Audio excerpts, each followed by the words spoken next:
Hear ye, hear ye, hear ye. The Supreme Court of Florida is now in session. Let all who have cause to plead draw near, give attention, you will be heard. God save these United States, the great state of Florida, and this honorable court.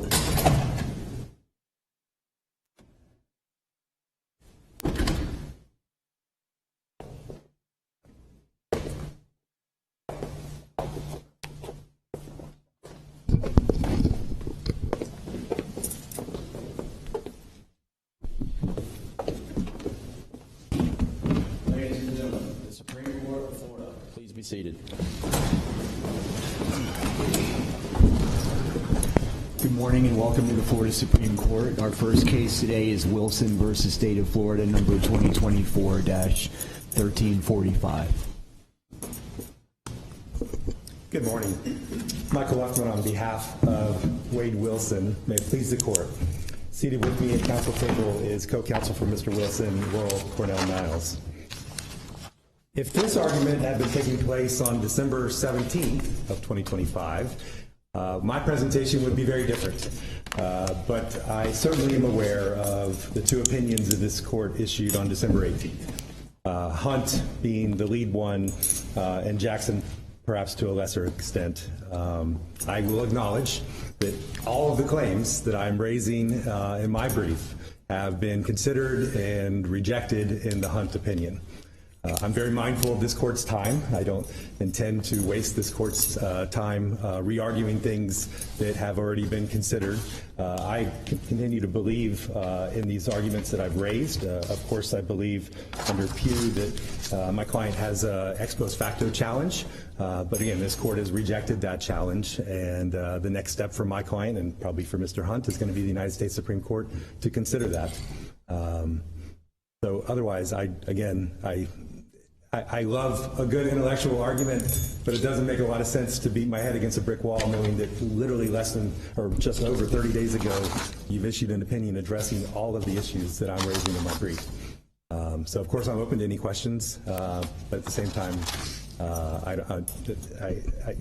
the other point I was going to make, perhaps if I could distinguish Hunt, or perhaps if I could say that that Hunt was somehow not argued the way that I would have argued it, but I'm very familiar with Hunt. I've watched Ms. Becheris's argument.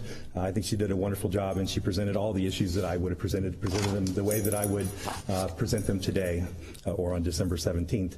And beyond that, Ms. Becheris was my legal writing and oral argument instructor in law school. And one of the first things she instructed me is when there's precedent against you, you acknowledge that precedent to the court, you preserve your issue for further review, but you don't waste the court's time unless the court is somehow interested in further discussing the matter.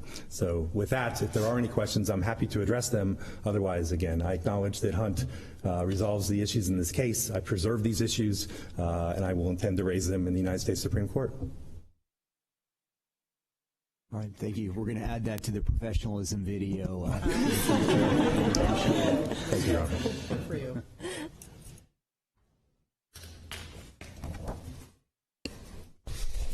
Thank you, Mr. Chief Justice, and may it please the court.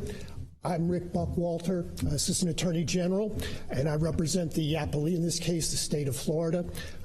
My intention coming here this morning was to limit my arguments to responding to those arguments raised by my friend over here on my left, given that he has acknowledged that this court's decisions in both Hunt and Jackson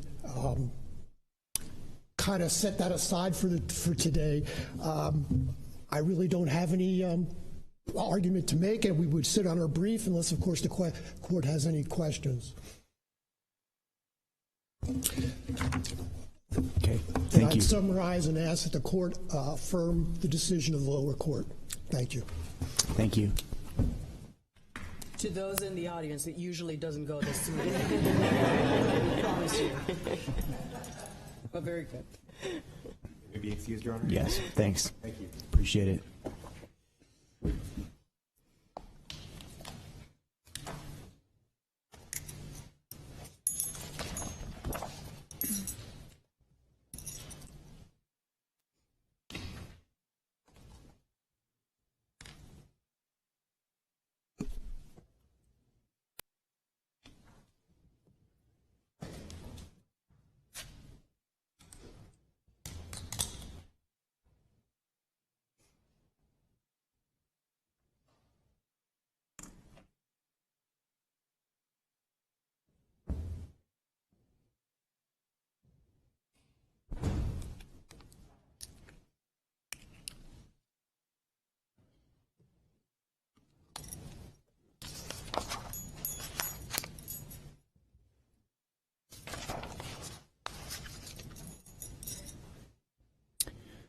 Okay, our next case is Florida Bar versus Finch, number 2024-0238.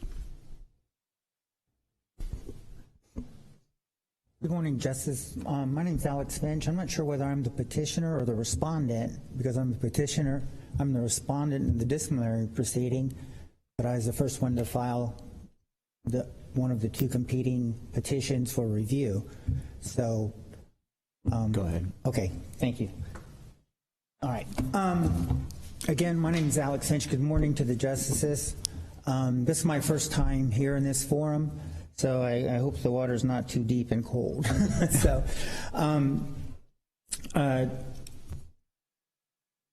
this case is about discipline for services rendered during the course of an alternate fee recovery agreement for roofing things. The referee recommended guilt for conflict of interest and excessive fees in the process of representing the client under the alternate fee agreement.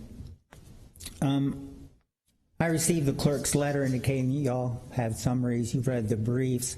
So first, and I thank the court for taking its limited time to take a look at this and try to come to a just decision.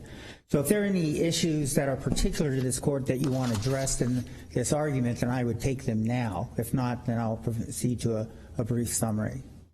Is there anything Do you to want add? to start out by addressing, I think a lot of it boils down to the dispute over the language in the statutory attorney fees section of the fee agreement. And do you want to address the argument that the fees voluntarily paid by the insurer in the context of that provision stand as a contradiction to attorney's fees awarded by a court, and it wouldn't include the types of fees where the types of fees in these three fee agreements are at issue in the case. Okay. First of all, Your Honor, all the decisions of this court, First Baptist of Cape Coral, Florida's Compensation Fund versus Moxley, Strems, what they all stand for is if you have an agreement that has an alternative fee within it, and that one of those alternatives is utilized, then it's permitted. All those cases that didn't have the voluntary payment from an insurer, they all said things like a contingency and or statutory fees awarded by a court. And so in this court's decisions in Kavanaugh and Florida Bar versus Strems, you made the court made a particular distinction that if you get voluntary payment from a source, that is not a court-awarded fee, and there's no argument here. Here, the agreement specifically sets forth three methods of payment: contingency, court-ordered payments, and it says voluntary payment negotiated with an insurer. And in the roofing claim industry, all these hurricanes and hundreds of cases, that's how cases resolved. You negotiated with the insurance company, they determined what amount they wanted to pay as a fee, so you did not have to go to the court. And their releases, in the three releases in the Puckett, Atkinson, and Haas cases before the court, all required confidentiality. They don't want people knowing what they're paying out on indemnity or on attorney's fees to the plaintiff's counsel.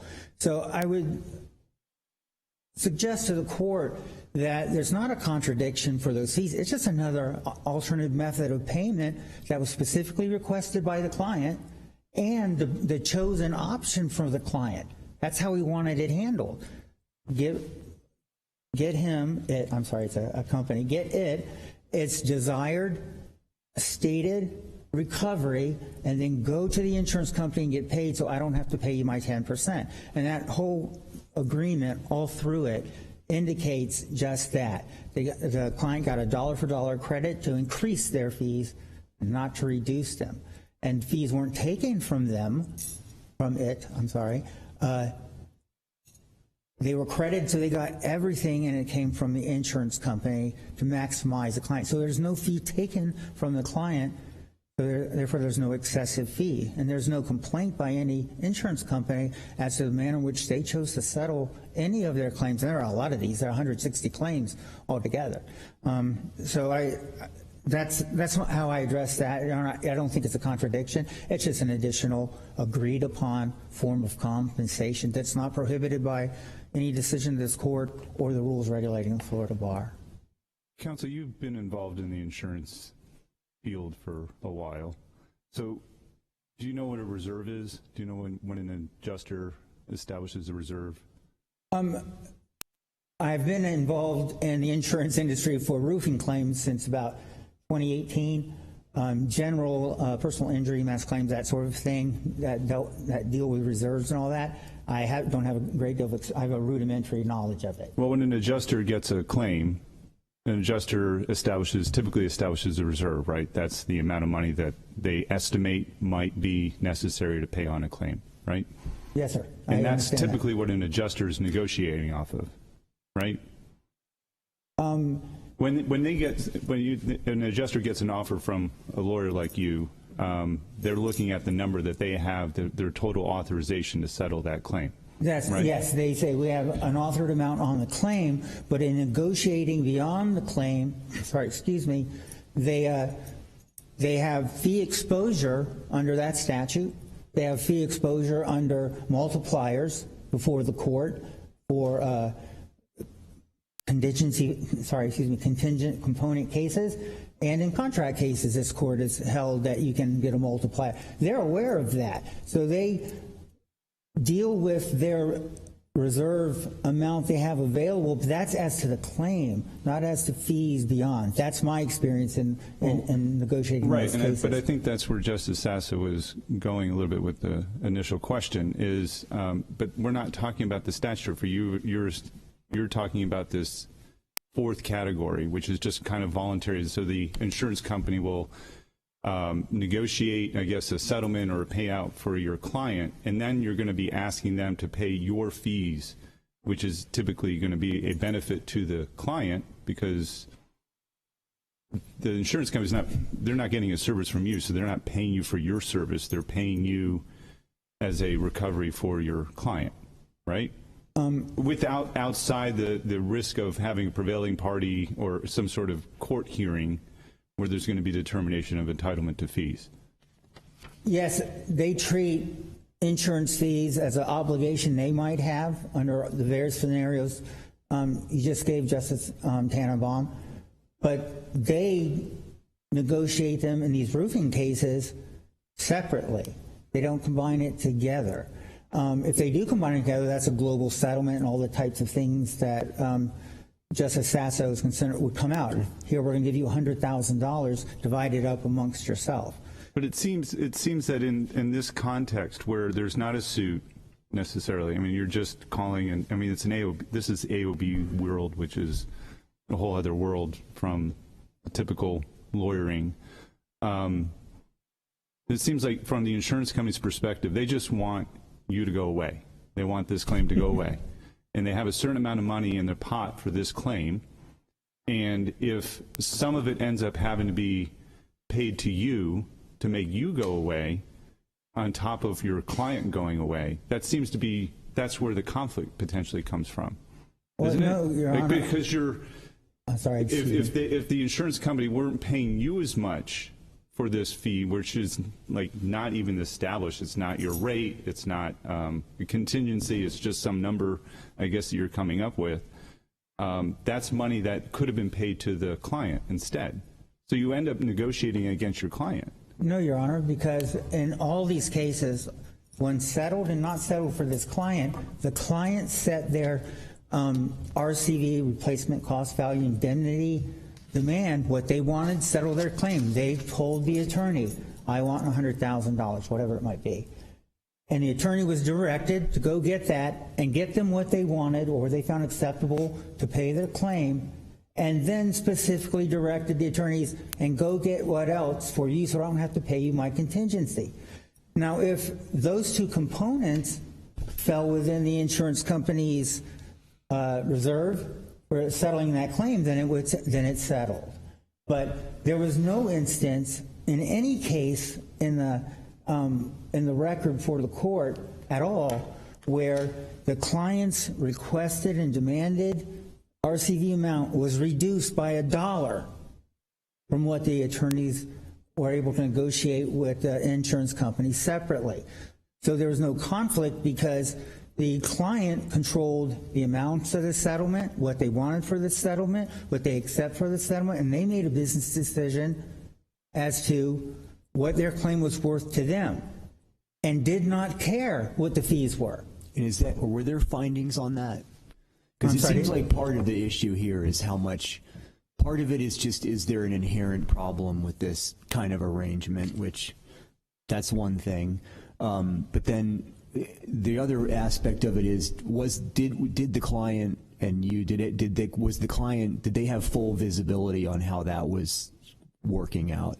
And what was the finding? What was the finding on that by the referee? Well, he didn't make a specific finding within his recommendations or at court. The evidence was that the principal for the client and both attorneys spoke with the client on his cases every day, 4 in the morning, midnight, had unheard of access to his attorneys. He got emails. He set the negotiation parameters except for fees because he didn't care. It was negotiated, and he made the decision on whatever the ultimate amount was. There was no lack of communication, and the only 2 communication issues they reflect in the order was 2 emails discussing how fees were sought against an insurance company and not the client. And the referee found those to be ambiguous and found them to be self-interest motivated. What was the dispute, though, that led to the client to file issue the complaints against you? I know the bar is the one that ultimately does the complaints. Yes, sir. Obviously, at some point, the company cared about what. Yeah, he became unhappy. Yeah. About a year and a half into the thing, and he started saying you're limited to 10% under the agreement, and that is not what this agreement says.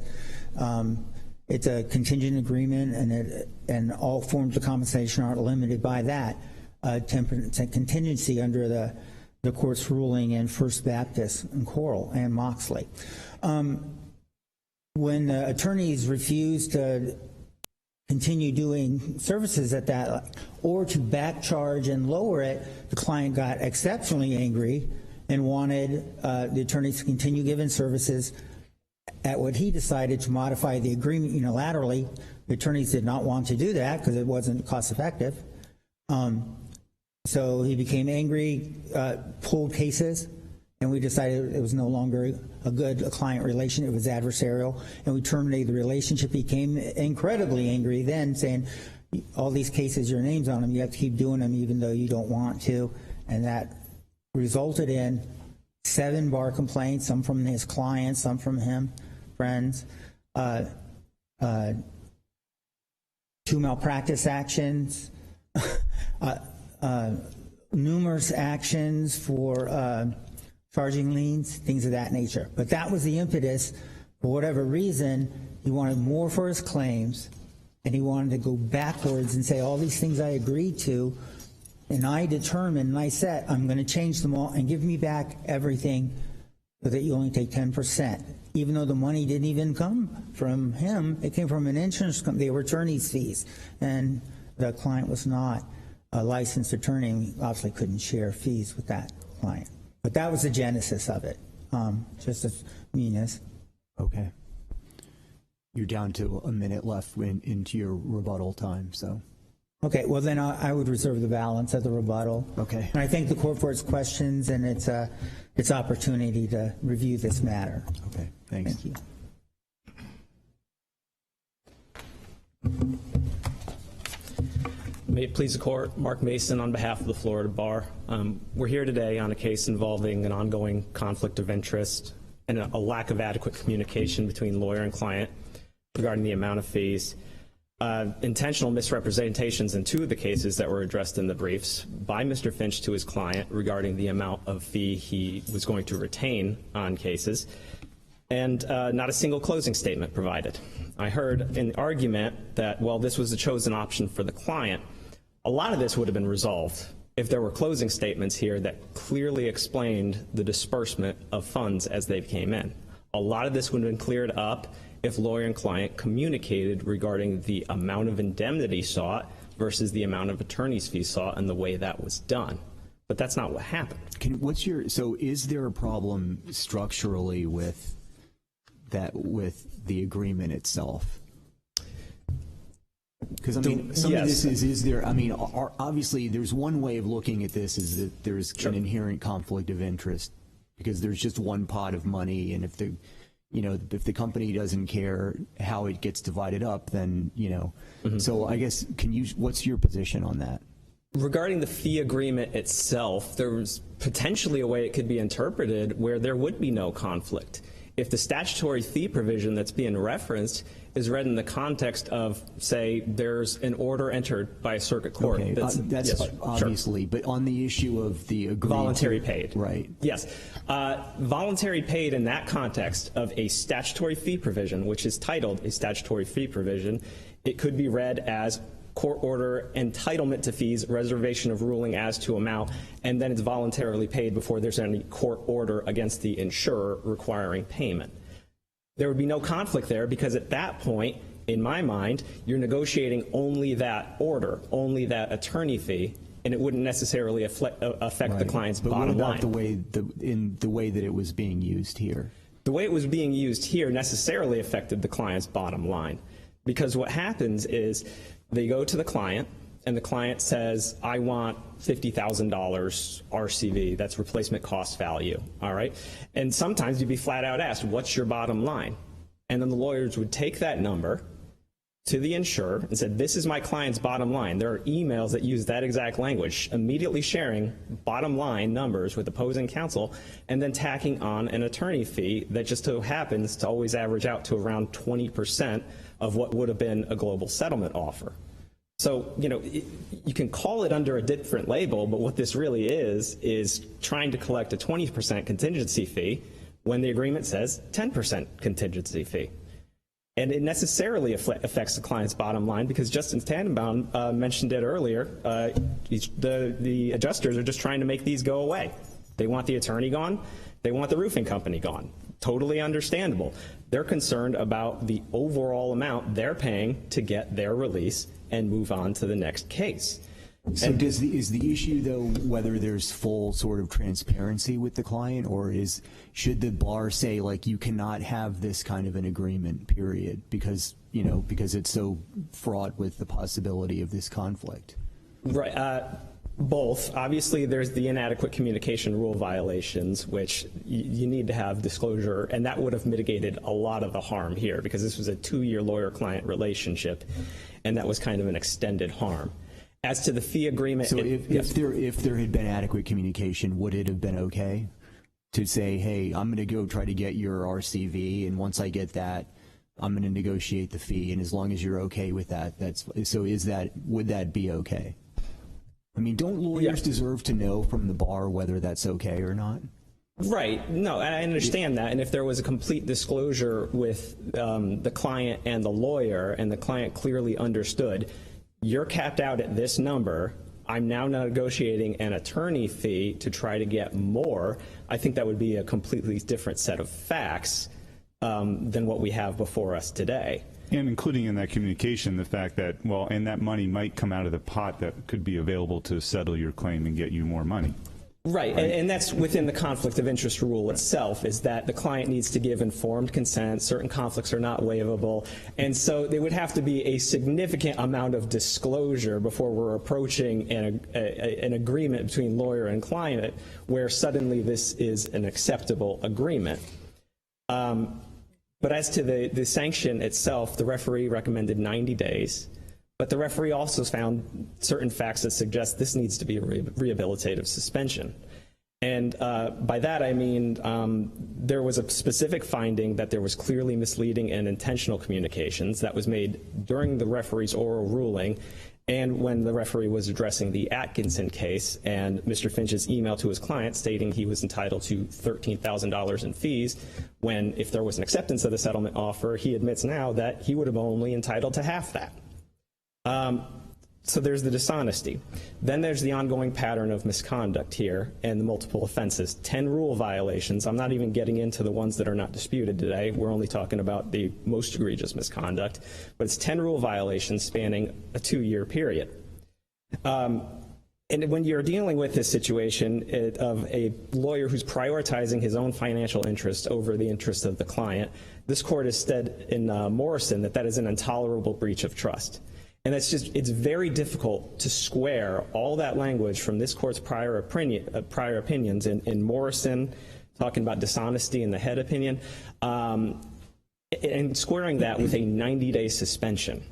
When we have an opinion of this court from about a year ago, Alva, which involved a similar issue of a lawyer trying to take an excessive fee and becoming adverse with the client, in which this court suspended the attorney for 1 year. And for that reason, the bar is asking for 1 year. I have a bunch of time left. I'm willing to reserve that unless I have any more questions. Yes. Another question. So the legislature's been trying to deal with the AOB field for a while. I mean, it's a shady area. I mean, put that aside. Is that something that we can take into account in terms of whatever the discipline should be? I mean, this client is not the 80-year-old, female client that was mentioned in one of the cases. I mean, this is a construction. This is a roofing company. They're trying to get these payments from insurance companies under AOBs. They know what all of that is about, and they have a lawyer that's helping them out on this. Does that matter? I don't believe it does.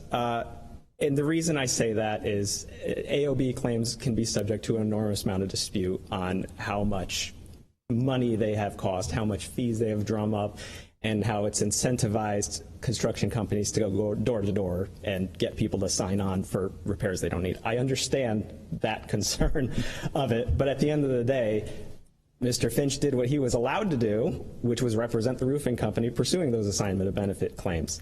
Now, as for vulnerability of the victim, and this not being an 80-year-old woman, I know the referee found multiple times that this was a sophisticated businessman, and that somehow that's mitigating. It's not, because at the end of the day, this businessman relied on his attorney to handle a substantial amount of money for him. And what the attorney instead did, rather than abide by the fee agreement, rather than explain to the client how much money was being taken, was he just set an arbitrary amount of fee and kept it for himself until the client eventually complained.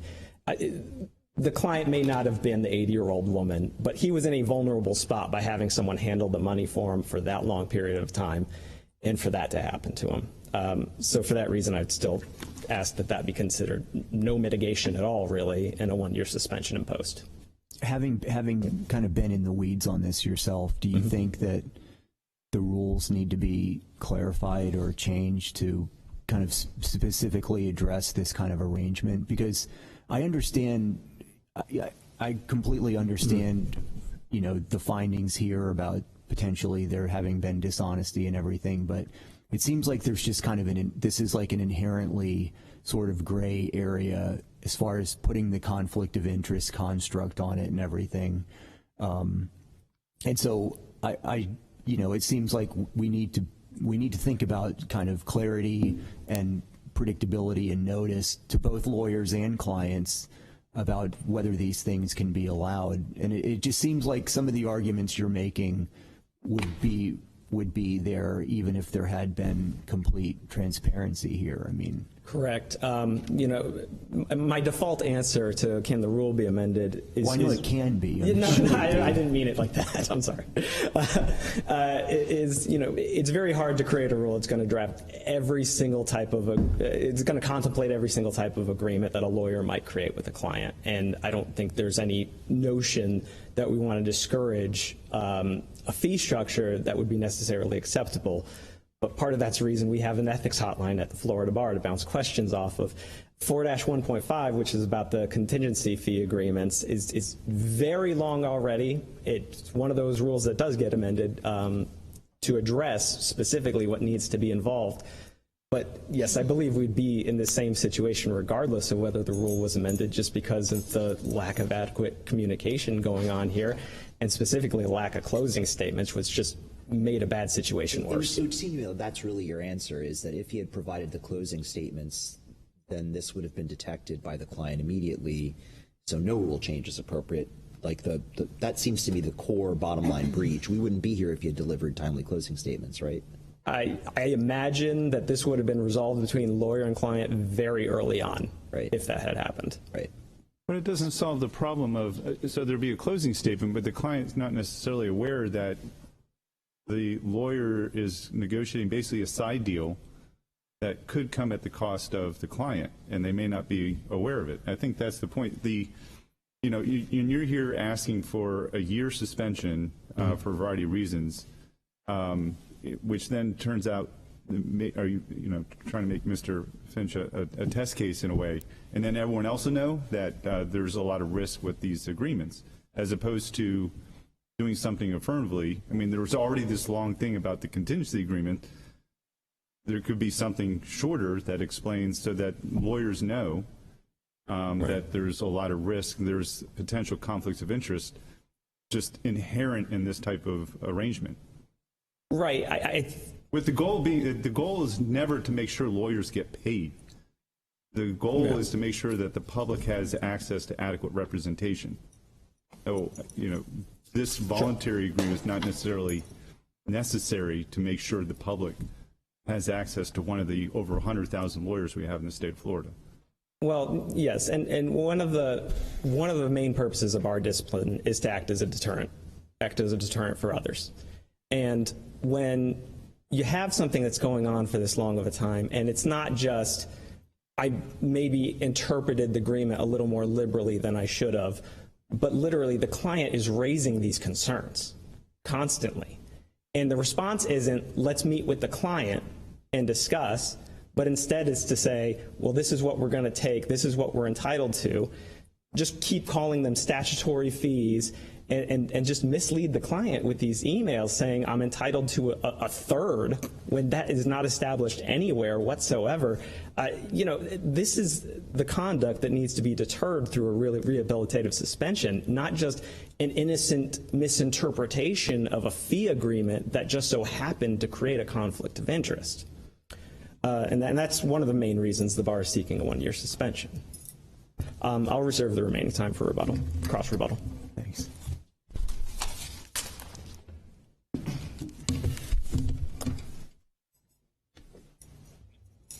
Thank you. I'll try to be brief.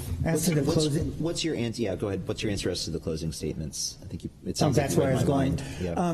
The closing statement is to advise the client of the settlement of the case and the terms, so he knows what the lawyer gets and what he gets or it gets. In this case, there were the client was directly involved in every single settlement, emails back and forth, where he determined what he would get for his claim, and sometimes what the attorney fee amount would be, because in the email it said, we're seeking this amount of money and this is what it's going to be settled on. Do you agree? We treated that as serving as the purpose of the closing statement, rightly or wrongly. But the client had knowledge of all funds he was getting, it had demanded an amount for a claim that he wanted, and he knew what the attorney fee got, signed a release for it, and then, and then took his funds and left it the other way. And the funds were paid in separate checks, except for, I think, about 8 cases where it came in a global one check. So the purpose of the closing statement was served. He wasn't a neophyte who didn't know his case. He managed them. He managed hundreds of them with our firm and other firms. The bar wants to require you can only get fees other than a contingency through court order. That's what they say in their briefs. That's what they argue here. And that's what was just said in oral argument. Well, that's Kavanaugh, and that's Strems. Judge Meany says there could be an inherent conflict here. This court has ruled in Strems, in the footnote, there is no inherent conflict by going and getting fees separately from the client.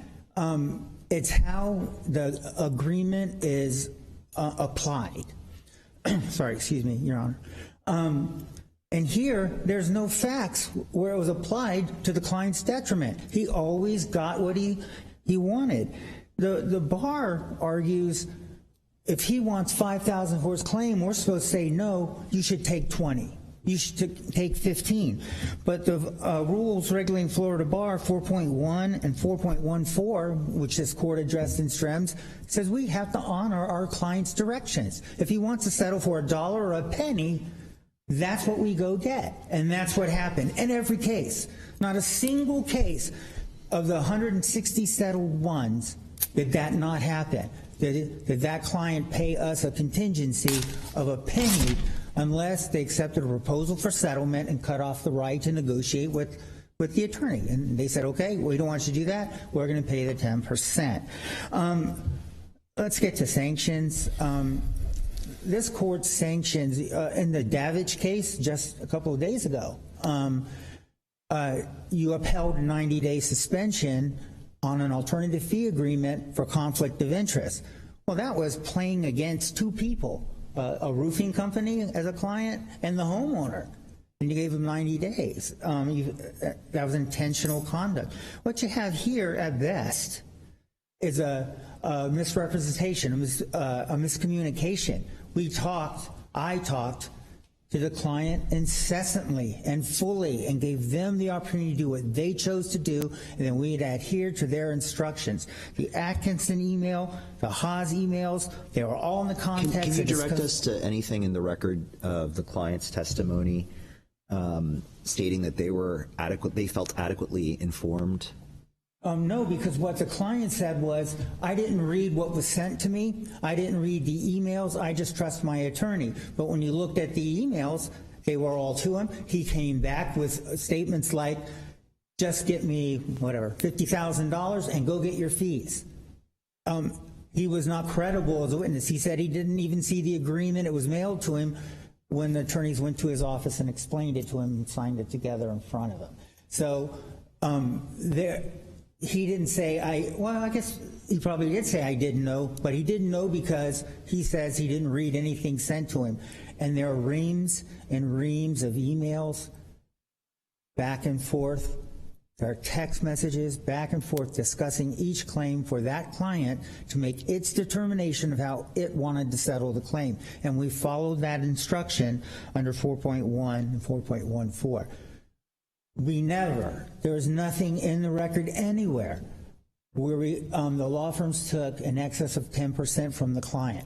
And there are only 8 cases in the entire record where we even took 10% from the client. Everything else was a separate payment from the insurance company specifically to relieve the client of their 10% obligation to us. Client didn't want to pay 10%, so they said, go get your fees somewhere else. We did so. So in the suspension type things, and Kavanaugh, Unilateral Act, taking money, not telling the client, but Mr. Kavanaugh thought he had good faith belief. The Kavanaugh court said good faith dispute over entitlement to fees doesn't constitute a conflict of interest. There might have been an excessive fee, and they told him to pay it back, and they gave a reprimand because it's a miscommunication between the client and the attorney. And that's all you have. You have no active misrepresentations, no untruths in any emails anywhere. And I would respectfully suggest that we followed the agreement. My partner and I followed the agreement and our client's instructions to the T.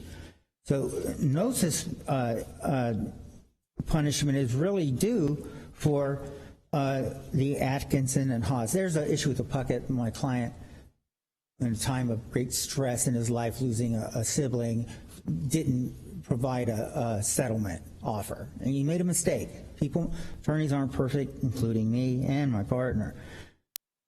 But even if you found that it was a miscommunication and the emails not being clear enough, it still doesn't rise to a level of rehabilitation by this court's ruling. When there's active unilateral conduct, misleading people, lying to them, then yes, that conduct needs to be handled. That attorney needs to be punished and needs to demonstrate. They're not going to do that again.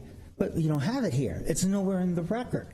There's nothing to rehabilitate either me or my partner. My partner has a companion case that's still before this court, and they travel together, so I imagine this will have an impact on that. So it's just not there. There's no there. The bar wants to cast things down and say, well, you took your client's money. Well, clearly we did not. You lied to your client. There's no evidence of lying. There's only 2 emails that they say are unclear. Okay? Unclear isn't lying and intentionally lying to hurt your client. There could have been a miscommunication. This court's rulings say that's a public reprimand. Okay, could you take about 30 seconds to wrap up? Yes, sir. Yes, sir. In conclusion, for the court, the agreement's valid. There's nothing saying it isn't, and we operated under that agreement. There may be gray areas, there may not. But it's a valid agreement under all this court's precedent and the bar rules. We followed our client's instructions to the letter in getting him what he demanded for his claim. Always. No exceptions. Ever.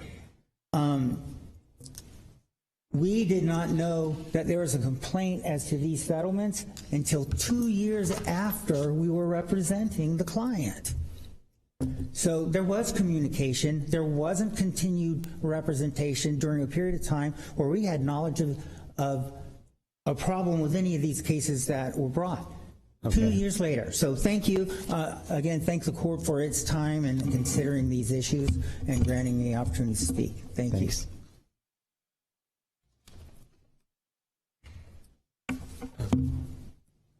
Very quickly, I heard a lot that the client always got what he wanted. The client testified that he provided a bottom line, and it was his expectation, just using the term bottom line, that the lawyer would try to get him as much money as possible. He just had authority to get to that bottom line.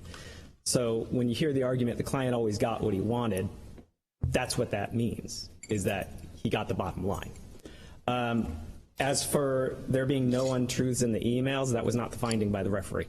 The referee explicitly stated, it's on page 10 of the referee's report, that there was a clearly misleading intentional violation of the bar rules, and that had to do with his claim to $13,000 in attorney's fees in Atkinson when he was only entitled to half that amount of money. The client rejected the offer, and the client got a lower amount of money as a result of that email. And just overall, what we're talking about here isn't mere negligence. The referee found otherwise with regard to that email specifically, but also just generally, when you know the client is complaining and you're not doing this meeting, you're just plowing on through with the way things have always been for this 2-year relationship and saying, well, the client never complained about it before, why is he complaining now? Because the client learned about it. That's the reason. So I don't know how mitigating that really is, but certainly, in Strems, it was obviously a lot more in Strems was happening that resulted in disbarment. Only a portion of that case is applicable, and it had to do with Strems trying to retain a fee that was way above and beyond what he was entitled to under the fee agreement. That was one case. This court said that alone would warrant a 1-year suspension. When you combine that with Alva, which I mentioned earlier, another 1-year suspension case, the bar sanction is entirely appropriate with what this court has said about excessive fee cases and intentional dishonesty cases. If there are no other questions, thank you for your time. Okay, thank you. We're adjourned for today. All rise.